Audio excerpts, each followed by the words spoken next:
Halo, kita ketemu lagi di Weekly Devotion. Terima kasih buat teman-teman yang selama ini sudah setia menyaksikan Weekly Devotion dari Solid Generation.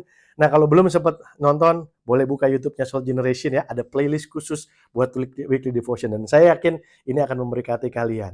Hari ini kita akan terus membahas topik anxiety. Minggu lalu kita sudah belajar tentang apa itu anxiety, apakah normal, dan apakah orang Kristen bisa ngalamin anxiety. Nah, sekarang atau ini membahas tentang praying for peace ketika anxiety menyerang. Jadi, apa yang harus dilakukan ketika anxiety itu menyerang hidup kamu? Nah, yang paling simpel adalah berdoa. Kita nggak perlu ngapa-ngapain, kita cuma harus pause sebentar dan kita berdoa. Dan doanya juga sebenarnya nggak perlu ribet gitu ya, karena Paulus sudah ngajarin. Kita akan belajar hari ini dari Filipi pasal 4 ayat 6 sampai ke 7 tentang bagaimana cara kita berdoa supaya anxiety-nya kabur dan damai sejahteranya masuk dalam hati dan hidup kita. Kita buka sama-sama Filipi pasal 4 ayat 6 sampai ke 7, demikian firman Tuhan. Janganlah hendaknya kamu khawatir tentang apapun juga, tetapi nyatakanlah dalam segala hal keinginanmu kepada Allah dalam doa dan permohonan dengan ucapan syukur. Damai sejahtera Allah yang melampaui segala akal akan memelihara hati dan pikiranmu dalam Kristus Yesus. Saya bacakan juga dalam bahasa Inggris versi NIV karena menarik sekali ayatnya, bilang begini. Do not be anxious about anything, but in every situation by prayer and petition, with thanksgiving present your requests to God. And the peace of God which transcends all understanding will guard your hearts and your minds in Christ Jesus. Jadi Paulus bilang, jangan anxious. Kalau lagi anxious, berdoa. Bagaimana berdoanya? Ada 3 doa sederhana yang Paulus ajarkan buat anak-anak Tuhan.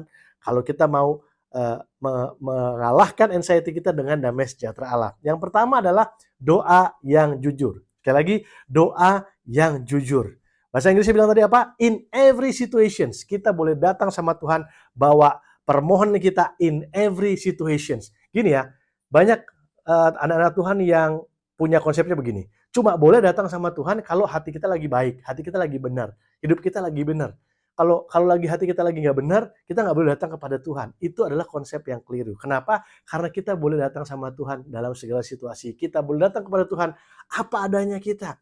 Jadi kalau kita lagi kena anxiety, datang sama Tuhan, bilang gini sama Tuhan, Tuhan, jujur nih Tuhan, aku lagi anxious, aku lagi gelisah. Sampaikan sama Tuhan apa yang menjadi kegelisahan kamu. Tuhan, aku takut besok aku ujian. Tuhan, aku gelisah besok aku belum gajian, uangku cukup atau enggak. Tuhan, aku khawatir akan hubunganku dengan pacarku, apakah akan berlanjut atau enggak. Tuhan, aku khawatir orang tuaku marah. Ngomong sama Tuhan, ceritakan apa yang membuat engkau anxious. Kamu boleh datang sama Tuhan, jujur-jujuran, buka-bukaan. Tuhan siap dengar semua keluhan dan anxiety kamu. Ya, jadi kalau anxiety lagi menyerang, datang kepada Tuhan, doa dengan jujur. Yang kedua, doa yang spesifik. Ya, tadi firman Tuhan bilang, nyatakanlah dalam segala hal keinginanmu. Jadi kita juga boleh loh datang sama Tuhan itu spesifik. Boleh loh kita ngomong apa aja yang kita inginkan.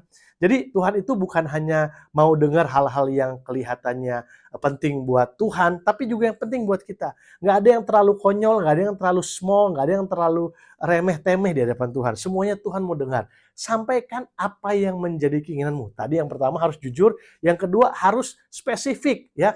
Kalau mau jodoh ya, kalau kamu anxious gara-gara jodoh, minta jodoh yang spesifik. Kalau kamu anxious karena pekerjaan, minta pekerjaan yang spesifik sama Tuhan. Tuhan, aku mau jenis pekerjaan seperti A, B, C ya. Satu kali di dalam Alkitab ada seorang buta namanya Bartimeus, dia mengemis di pinggir jalan dan dia dengar rombongan Tuhan Yesus lewat. Lalu dia berseru sama Tuhan, Tuhan, Yesus anak Daud, kasihanilah aku. Dia terus teriak-teriak sampai banyak orang yang bilang untuk dia berhenti berteriak. Tapi akhirnya karena dia nggak nyerah, Yesus kemudian panggil dia. Dan tahu apa Yesus ngomong sama dia? Yesus bilang gini, apa yang engkau mau aku lakukan kepadamu? Loh, emangnya Yesus nggak tahu? Ini kan buta ya. Yesus kan harusnya tahu dia buta dan dia berteriak-teriak minta dikasihani, minta disembuhkan.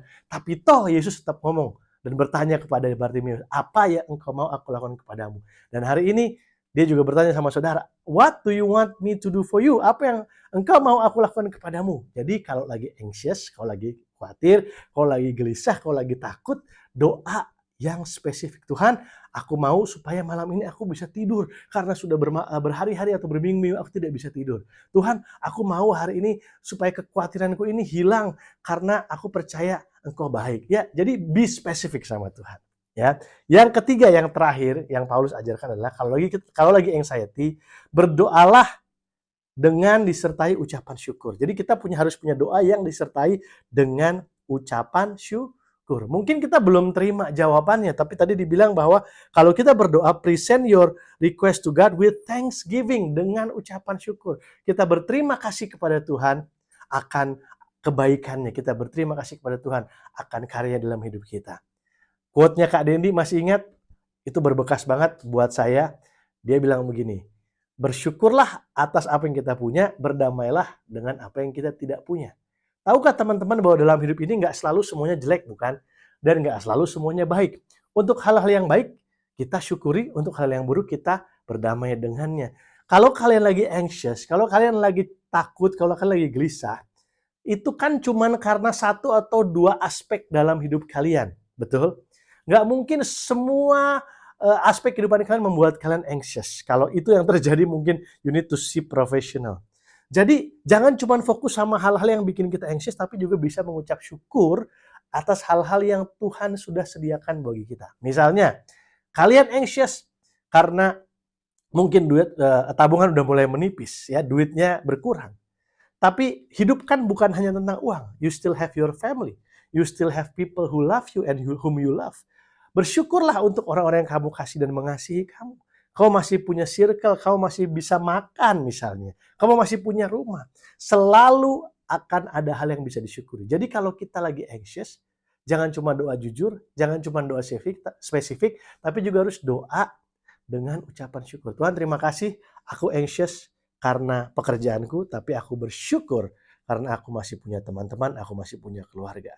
Atau kalau keluargamu yang bikin kau anxious, kau masih bisa bersyukur atas pekerjaan. Saya tahu, saya yakin dan percaya 100% pasti ada satu hal dalam hidupmu yang kau bisa mengucap syukur. Kalau kamu masih sehat, kita bisa mengucap syukur atas kesehatan. Kalau kita masih bernafas bahkan, kalau kita masih hidup, kita mengucap syukur. So, itu tadi 3 nasihat Rasul Paulus. Praying for peace, berdoa untuk damai sejahtera. When anxiety attacks, ketika anxiety menyerang, berdoalah minta damai sejahtera Tuhan. Semoga renungan ini bisa jadi berkat. Tuhan Yesus memberkati. Kita ketemu di episode selanjutnya. God bless.